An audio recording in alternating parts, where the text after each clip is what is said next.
بسم الله الرحمن الرحيم الذين استجابوا لله والرسول من بعد ما أصابهم القرح للذين أحسنوا منهم واتقوا أجر عظيم الذين قال لهم الناس إن الناس قد جمعوا لكم فاخشوهم فزادهم إيمانا وقالوا حسبنا الله ونعم الوكيل فانقلبوا بنعمة من الله وفضل لم يمسسهم سوء واتبعوا رضوان الله والله ذو فضل عظيم إنما ذلكم الشيطان يخوف أولياءه فلا تخافوهم وخافون إن كنتم مؤمنين ولا يحزنك الذين يسارعون في الكفر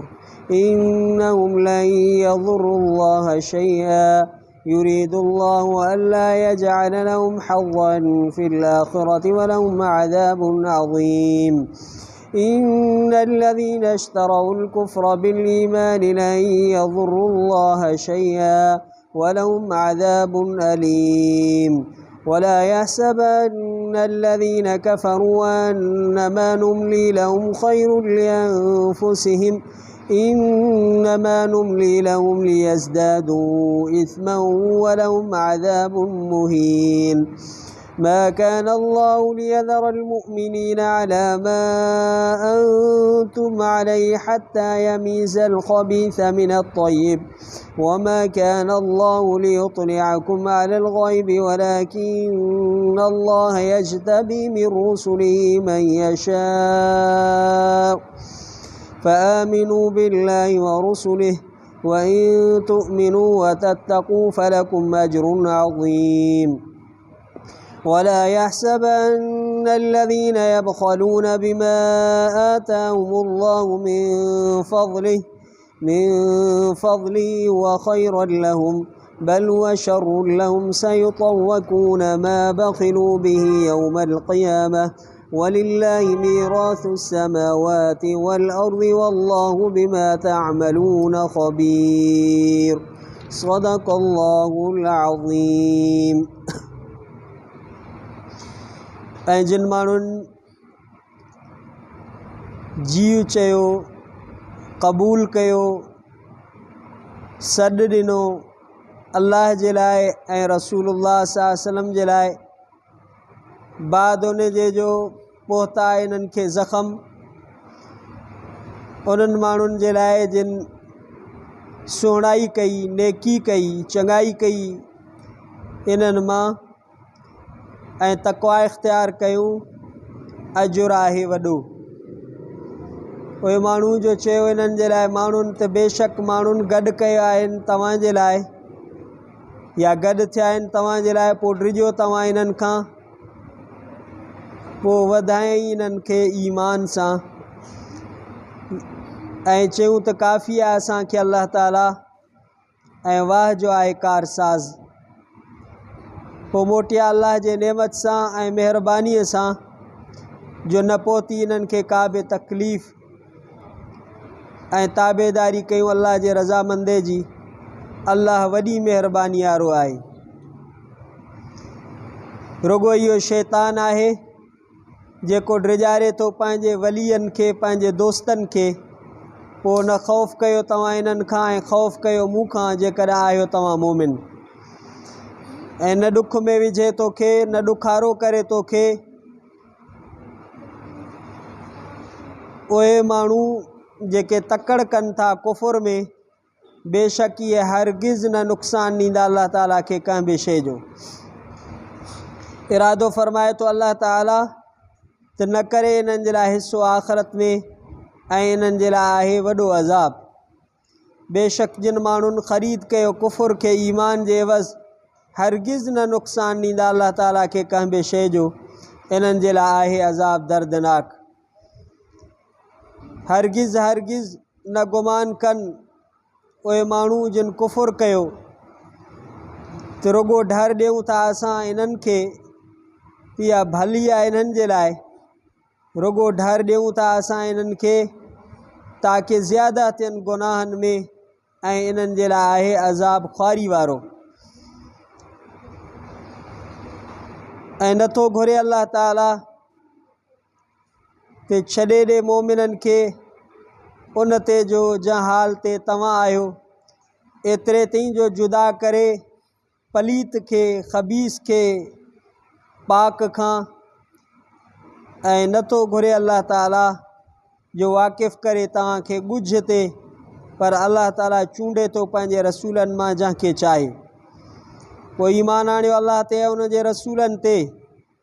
जेकॾहिं ईमान आणींदो तव्हां ऐं तक़वा इख़्तियार कंदो तव्हां, पोइ तव्हांजे लाइ वॾो अजुर आहे। ऐं हरगिज़ हरगिज़ गुमान न कनि उहे माण्हू जेके बख़ीली कनि था उन शइ सां जो ॾिनो आहे इन्हनि खे अल्लाह ताला पंहिंजे महिरबानीअ खां। इहा भली आहे इन्हनि जे लाइ, बल्कि इहा बुरी आहे इन्हनि जे लाइ बख़ीली। अन क़रीब घटि करे पाराया वेंदा उन शइ जो जंहिंसां बख़ीली कयूं क़यामत जे ॾींहुं। अल्लाह जे लाइ आहे मीरास आसमाननि जी ऐं ज़मीन जी। अल्लाह ताला तव्हांजे अमलनि जी ख़बर रखंदड़ आहे। सूरह आल इमरान 4 सिपारो, सूरह आल इमरान जो 18 रुकू, 4 सिपारे जो 9 रुकू, आयत नंबर 171 खां आयत नंबर 180 ताईं मुकम्मल रुकू तर्जुमे समेत तिलावत कयोसीं। इन्हनि आयात जो तफ़सीर मारिफुल क़ुरान जुल्द नंबर 2 सफ़ो नंबर 239 तां पेश कजे थो। इन्हनि आयात जो शान नुज़ूल पहिरीं आयत जो शान नुज़ूल इहो आहे, ग़ज़वा उहद जे मुतालिक़ ऐं हिकिड़ो ॿियो ग़ज़वा जो ज़िक्र आहे जंहिंखे ग़ज़वा हमराउल असद जे नाले सां मशहूरु आहे। हमराउल असद मदीना तय्यबा खां 8 मीलनि जे मुफ़ासिले ते हिकिड़ी जॻह जो नालो आहे। इन ग़ज़वे जो वाक़ियो हिन तरह आहे, जॾहिं कुफ़ार मक्का उहद जे मैदान खां वापसि थिया त रस्ते में वञी करे उन्हनि खे इन ॻाल्हि ते अफ़सोस थियो त असां ग़ालिब अचण जे बावजूदु ख़्वाह मख़्वाह वापसि अची विया आहियूं। असांखे घुरिजे त मदीने ते ॿीहर हमिलो करे मुसलमाननि खे ख़तमु करे छॾियूं। इन ख़्याल में उन्हनि मदीनतुल मुनव्वरा ते वापसी जो इरादो कयो। अल्लाह ताला उन्हनि जे दिलनि में रोब विधो ऐं सिधो उहे मक्का हलिया विया। लेकिन कुझु मुसाफ़िरनि जेके मदीनतुल मुनव्वरा जे तरफ़ अची रहिया आहिनि उन्हनि खे काफ़िरनि हे चई मोकिलियो त तव्हां कई तरह मुसलमाननि जे दिलि में असांजो रोब विझो ताकी उहे उन्हनि खे वञी चओ त कुफ़ार मक्का ॿीहर मोटी करे मदीनतुल मुनव्वरा ते हमिलो करणु था चाहिनि। नबी सल्लल्लाहु अलैहि वसल्लम खे बज़रिए वही जे इहा ॻाल्हि अॻु ई मालूम थी वई त कुफ़ार जो हीउ इरादो आहे। पाण करीम सल्लल्लाहु अलैहि वसल्लम उन्हनि जे ताक़ुब में हमराउल असद ताईं पाण पहुची विया। साईं जिन खे वही जे ज़रिए अॻु ई अल्लाह ताला ॿुधाए छॾियो।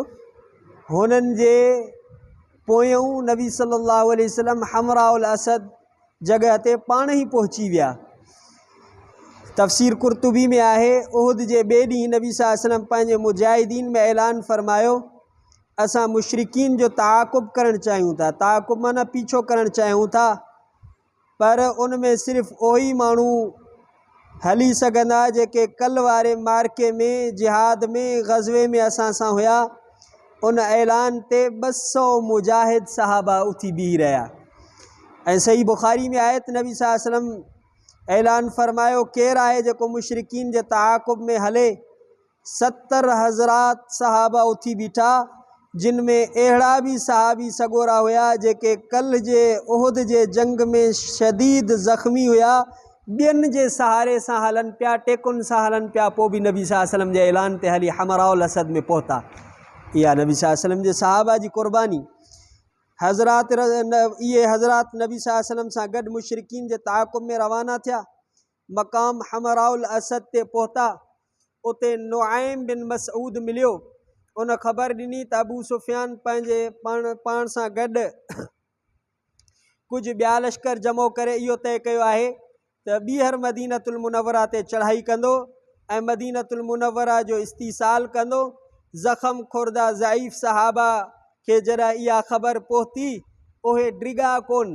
अलाह ताला फरमायो उन्हनि जो ईमान अञा वधी वियो। छा चयूं? हस्बुनल्लाह व निअमल वकील, असांखे अलाह काफ़ी आहे, वाह जो कारसाज़ आहे। काफ़रनि जो रोब उन्हनि ते कोन थियो, बजाए उन जे जो उन्हनि खां मरूब थियनि हा रहंदो उन्हनि जे ईमान में अलाह ताला फरमायो त इज़ाफ़ो थी वियो। इहा मुस्लमान ॿी तरफ़ वरी महबद ख़ुज़ाई बनी ख़ुज़ा जो हिकिड़ो माण्हू मदीने खां मके वञी रहियो हुयो। अगरचे इहो मुस्लमान न हुयो पर मुस्लमाननि जो ख़ैर ख़्वाह हुयो। उनजो कबीलो नबी सल्लल्लाहु अलैहि वसल्लम जो हलीफ़ हुयो। जॾहिं रस्ते में मदीना खां वञे पियो अबू सुफ़ियान खे ॾिसई त उहो पंहिंजे मदीनतुल मुनव्वरा ते ॿीहर हमले करण जे लाइ तयारी पियो करे ऐं इन फ़िकिर में हुयो त मुस्लमान कमज़ोर आहिनि त मां इन्हनि ते ॿीहर हमिलो कयां।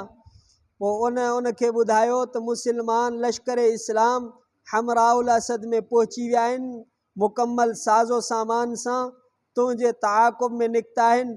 जॾहिं इहा ख़बर उनखे पई त उन जे मथां इस्लाम जो, मुसलमाननि जो, मुजाहिदीन जो, नबी सल्लल्लाहु अलैहि वसल्लम जो रोब जेको आहे जारी सारी थी वियो। उहो डिॼी करे पोइ पंहिंजे लश्कर खे वठी करे वापसि मक्कतुल मुकरमा हलियो वियो। अलाह ताला इन आयत में नबी सल्लल्लाहु अलैहि वसल्लम जे मुजाहिद सहाबनि जूं ॿ वसफ़ूं बयानु कयूं। मिन बाद मा असाबहुमुल करह, जॾहिं इन्हनि खे ज़ख़म पहुता उन खां पोइ नबी सल्लल्लाहु अलैहि वसल्लम ॿीहर ग़ज़वा हमराउल असद जे लाइ ऐलान कयो त इहे 70 नामवर बहादुर शहीद थी चुका हुया ऐं नबी सल्लल्लाहु अलैहि वसल्लम जा सहाबी ज़ख़्मी हुया, जिस्म ज़ख़्मनि सां चूर चूर हुयो, पर जॾहिं जिहाद जो सही जन ऐलान कयो त वरी जेको आहे तयारु थी बीही रहिया। लिल्लज़ीन अहसनू मिनहुम वत्तक़ऊ, अलाह ताला फरमायो इहे माण्हू अमली जद्दोजहद ऐं जान निसारी जे अज़ीम कारनामनि सां एहसान ऐं तक़वा जे सिफ़ात कमाल सां आरास्ता हुया। अलाह ताला सहाबा जे तक़वा खे बयानु कयो आहे, सहाबा जे जान निसारी खे बयानु कयो आहे।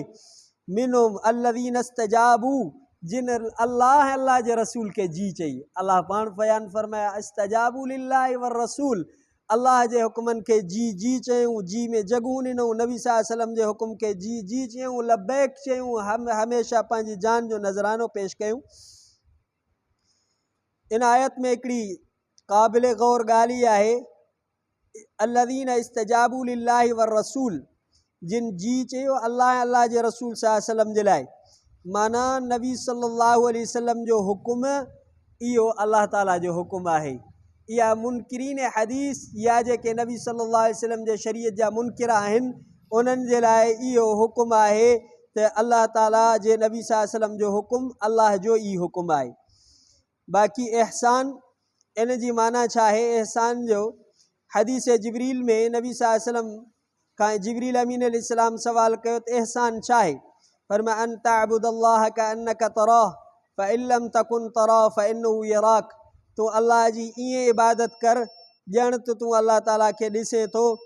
जेकर इहा कैफ़ियत नथी थिए त पोइ तूं ईअं सम्झ ऐं यकीन कर त अल्लाह ताला तोखे ॾिसे थो। इहो त यकीन आहे, या ॿी कैफ़ियत आहे त माना इन कैफ़ियत में इबादत करे। सहाबा जे लाइ अल्लाह साईं फरमाया इहे जेको आहे अहसनू, इहे मुहसिन हुया, इन्हनि जी अहिड़ी कैफ़ियत हुई। इत्तक़ऊ व अहसनू, इन्हनि जी एहसान जी कैफ़ियत हुई, इबादत कंदा हुआ ॼण त अल्लाह ताला जो दीदार कंदा हुआ पिया। एॾी अल्लाह ताला उनजी अज़मत बयानु कई आहे। उन खां पोइ आहे तक़वा। तक़वा जी तारीफ़ अॻु में बि काफ़ी गुज़री चुकी आहे। मुख़्तसर हज़रत उबई बिन काब रज़ी अल्लाह तआला अन्हु खां हज़रत उमर रज़ी अल्लाह तआला अन्हु सवाल फरमायो। हज़रत उमर साईं पुछो तक़वा छा आहे? हज़रत उबई बिन काब रज़ी अल्लाह तआला अन्हु अमीरुल मोमिनीन खे फरमायो कॾहिं तव्हां अहिड़े रस्ते ते गुज़रिया आहियो जंहिं रस्ते ते कंडा हुजनि? हज़रत उमर साईं फरमाया कई दफ़ा। हज़रत उबई बिन काब फरमाए अहिड़े मौक़े ते तव्हां छा कंदा आहियो? हज़रत उमर साईं फरमायो त मां पंहिंजे दामन खे समेटे वठंदो आहियां निहायत एहतियात सां हलंदो आहियां। हज़रत उबय बिन काब रज़ी अल्लाह ताला अन्हु फरमायो तक़वा इन्ही शइ जो नालो आहे जो दुनिया हिकिड़े गुनाहनि जे कंडनि सां भरियल आहे। इन्हनि कंडनि खां पंहिंजी हिफ़ाज़त करे रस्ते मां टपी पंहिंजे रब खे राज़ी कजे। तक़वा इन्ही जो नालो आहे। कंड आहिनि रस्ते में, जिथे किथे कंड आहिनि, इन्हनि कंडनि खां गुज़रे करे, दुनिया जे कंडनि खां गुज़री करे पंहिंजे रब खे राज़ी करे माण्हू पंहिंजी ज़िंदगी में अल्लाह ताला खे राज़ी करे। अॻिए आयत में अल्लाह फरमाए त माण्हुनि सहाबा खे चयो त इन्हनि मुशरिकीन तव्हांजे लाइ लश्कर गॾु कया आहिनि, फ़ख्शऊ इन्हनि खां डिॼो, फ़ज़ादहुम ईमाना। अल्लाह फरमाए डिॼा त कोन नबी सिंह जा मुजाहिद सहाबी मुस्लमान मोमिन, पर ईमान उन्हनि जो अञा वधी वियो।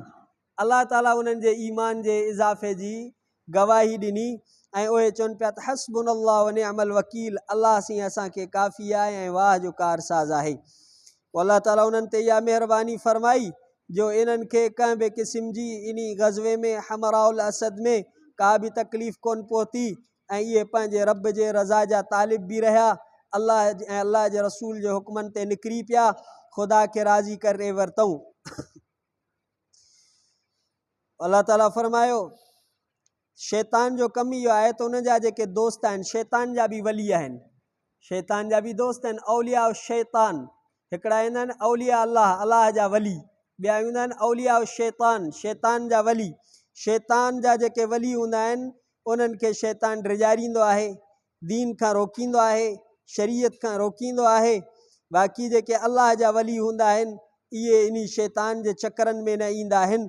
अल्लाह ताला फरमायो त इन्हनि खां न डिॼो, व ख़ाफ़ून मोखां डिॼो, इन्हनि जे डिॼण जी ज़रूरत कोन्हे का। अॻी आयत में अल्लाह ताला फरमायो बाक़ी कुफुर में जेके माण्हू भॼनि था ऐं कुफुर में शरीक थियनि था, कुफुर खे इख़्तियार कनि था, इन्हनि जो कुफुर में वञणु तोखे ॾुख में न विझे, इहे अल्लाह खे को नुक़सान न ॾेई सघंदा, इन्हनि जो आख़िरत में कोई बि हिसो कोन्हे। अहिड़नि माण्हुनि जे लाइ अज़ाब दर्दनाक आहे। हिकिड़ा माण्हू अहिड़ा दुनिया में आहिनि जेके ईमान जे एवज़ में कुफुर खे ख़रीद था कनि, इहे आहिनि मुनाफ़िक़। बज़ाहिर ईमान, दिलि में बेईमान। अल्लाह ताला फरमाए ईमान ॾेई करे कुफुर खे ख़रीद कनि था। इन्हनि जी बेईमानी, इन्हनि जो निफ़ाक़, इन्हनि जी मुनाफ़िक़ी अल्लाह खे कुझु बि नुक़सान न ॾींदी।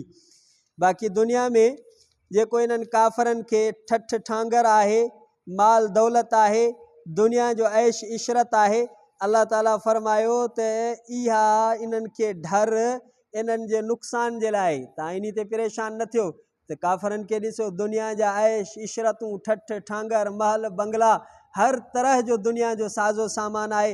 अल्लाह ताला फरमाए इहो इन्हनि खे इन लाइ ॾिनो आहे ताकी अञा गुनाहनि में वधंदा वञनि, अञा गुनाहनि में वधंदा वञनि, अञा गुनाहनि में वधंदा वञनि, इन्हनि ते हुजत पूरी थी वञे ताकी क़यामत जे ॾींहुं इन्हनि खे दर्दनाक ऐं ख़्वारी वारो अज़ाब मिली सघे। इन्हनि जे लाइ दुनियावी ऐश इशरत। ॿिए नंबर ते अल्लाह ताला फरमायो त तव्हांखे इहा जेको मोमिनन ऐं का पलीत ऐं ख़बीस मां इम्तियाज़ करिणो, जुदा करिणो, तंहिंजे करे इहो जिहाद जो रस्तो आहे, क़िताल जो रस्तो आहे, ताकी इहो पलीत जेके आहिनि, ख़बीस जेके आहिनि, नापाक जेके आहिनि, मुनाफ़िक़ जेके आहिनि, पाक सहाबा मां, मुजाहिदीन मां, मुस्लमाननि मां, मुख़लिसीन मां, मोमिनीन मां निकिरी वञनि। इहो परख जो हिकिड़ो रस्तो आहे, ख़बर पइजी वेंदी ख़बर इन जे लाइ। बाक़ी ॻुझ जे लाइ अल्लाह ताला फरमायो त अल्लाह ताला ॻुझ ते कंहिं खे बि वाक़िफ़ न कंदो आहे। पंहिंजे रसूलनि मां जंहिंखे चाहे त ॻुझ जूं ख़बरूं ॿुधाए। बाक़ी ॻुझ जो इल्मु अल्लाह जी ज़ात खां सवा कंहिं खे बि कोन्हे को। ॻुझ जो इल्मु अल्लाह खे आहे। नबियनि खे अल्लाह ताला ॻुझ जूं ख़बरूं ॿुधायूं। जीअं मिसाल तौर ते नबी सल्लल्लाहु अलैहि वसल्लम इब्राहिम अलैहिस्सलाम जे ज़माने में न हुया, नूह अलैहिस्सलाम जे ज़माने में न हुया। नबी सल्लल्लाहु अलैहि वसल्लम खे अल्लाह ताला क़ुरान में बज़रिए वही जे ज़रिए जिब्रील अमीन अलैहिस्सलाम खे मोकिले करे ॿुधायो। इन खे चइबो आहे अंबा उल ग़ैब। को बि अहिड़ो नबी गुज़रियो कोन्हे जंहिंखे अंबा उल ग़ैब माना ग़ैब जूं ख़बरूं अल्लाह न ॿुधायूं हुजनि। बाक़ी नबी खे अल्लाह वांगुरु इल्मु ग़ैब हुजे, अल्लाह जी हर जगह ते, हर जाइ ते, हर हमेशह आसमाननि में, ज़मीन में, राति में, ॾींहं में कुल काइनात खे ॾिसे थो, ॿुधे थो, पसे थो, दिलनि जा राज़ ॼाणे थो। इहो आहे ॻुझ, अहिड़ो ॻुझ अल्लाह जी ज़ात खां कंहिंखे बि कोन्हे को। बाक़ी जेको अंबाउल ग़ैब, ग़ैब जूं ख़बरूं आहिनि, उहे अल्लाह ताला अंबिया अलैहिमुस्सलावात व तस्लीमात खे पंहिंजे मनशा जे मुताबिक़ अता फ़रमाईंदो आहे, उन्हनि खे ॾींदो आहे। आख़िरी आयत में अल्लाह ताला फ़रमायो त जेके माण्हू बख़ीली था कनि माल ते, त इहे ख़ुशि न थियनि बख़ीली करे त असां माल गॾु कयोसीं, असां माल पंहिंजो बचायोसीं। सही तवक़ून मां बख़िलू बि यौमल क़यामा, इन्हनि खे घटि करे पारायो वेंदो जेको कुझु इन्हनि जेको आहे बख़ीली करे माल गॾु कयो आहे। सोना चांदी आहे, ज़कात माण्हू अदा नथो करे, उन जा जेके बि हुक़ूक़ आहिनि उहे अदा नथो करे, इहे सोन ऐं चांदी उनखे क़यामत जे ॾींहुं नांगनि जी सूरत में घटि करे उनखे पाराया वेंदा ऐं उन जो सॼा खॿा साम्हूं पुठियां इन्हनि शयुनि सां, इन्हनि पासनि खे इहे जेके शयूं सोन चांदी गॾु कई, ज़कात वग़ैरह न ॾिनई, उन सां उनजे इन्हनि चइनी तरफ़नि खे तपाए करे जीअं इस्त्री हूंदी आहे उनखे साड़बो। अल्लाह ताला फ़रमाए जेके माण्हू बख़ीली कनि था, इहे ख़ुशि न थियनि त असां माल गॾु कयो आहे, बल्कि इहो इन्हनि जे लाइ माल गॾु करणु बख़ीली जंहिंसां इहो इन्हनि जे लाइ भलो न आहे बल्कि बुरो आहे। इहो माल इन्हनि जे लाइ क़यामत जे ॾींहुं तोक बणिजी वेंदो, घटि बणिजी वेंदो, क़यामत जे ॾींहुं इन्हनि खे पारायो वेंदो। बाक़ी अल्लाह ताला फ़रमाए त तव्हांजे इन ज़कात, इन माल, इन सदक़ात, इन ख़ैरात जी मूंखे ज़रूरत कोन्हे का। छो? लिल्लाहि मीरासु समावाति वल अर्ज़, आसमान जी हर शइ जेका आहे उहा अलाह जी आहे, ज़मीन जी हर शइ अलाह जी आहे। इहा ज़कात मिसकीन मोहताजनि खे ॾिबी आहे, सदक़ात ख़ैरात ग़रीबनि मिसकीननि मोहताजनि फ़क़ीरनि खे ॾिबा आहिनि। अल्लाह ताला फ़रमाए त मां त इन सभु मोहताजी खां पाक आहियां, सॼी मिल्कियत मुंहिंजी आहे, पर मां इहे जेके ज़कात सदक़ात ख़ैर ख़ैरात कयूं तव्हांजे फ़ाइदे जे लाइ आहिनि ऐं इहे तव्हांखे नफ़ो ॾींदा दुनिया में बि आख़िरत में बि। एसिताणी रुकू पूरो थियो। अल्लाह ताला फ़रमाए तव्हांजे अमलनि जी मूंखे ख़बर आहे। अॻे रुकू में यहूदियुनि जी हिकिड़ी बुरी ॻाल्हि अल्लाह ताला इन आयत जे नाज़िल थियण खां पोइ बयानु कई आहे त यहूदी चवनि पिया त अलाह फ़क़ीर आहे, असां शाहूकार आहियूं। इंशाअल्लाह ज़िंदगी रही त सुभाणे वरी रुकू में इहा तिलावत कंदासीं। रब असांजे वेहण खे, ॿुधण खे, ॿुधाइण खे मक़बूल मंज़ूर फ़रमाए। रब्बना आतिना फ़िद दुनिया हसनतन व फ़िल आख़िरति हसनतन व क़िना अज़ाबन्नार। अल्लाहुम्मा इन्नका अफ़ुव्वुन करीमुन तुहिब्बुल अफ़्व फ़अफ़ु अन्ना। सल्लल्लाहु तआला अला खैर ख़ल्क़ि मुहम्मद सल्लल्लाहु अलैहि व आलिहि व सहाबिहि अज़वाजिहि ज़ुर्रिय्यतिहि। ला इलाहा इल्लल्लाह मुहम्मदुर रसूलुल्लाह सल्लल्लाहु अलैहि वसल्लम।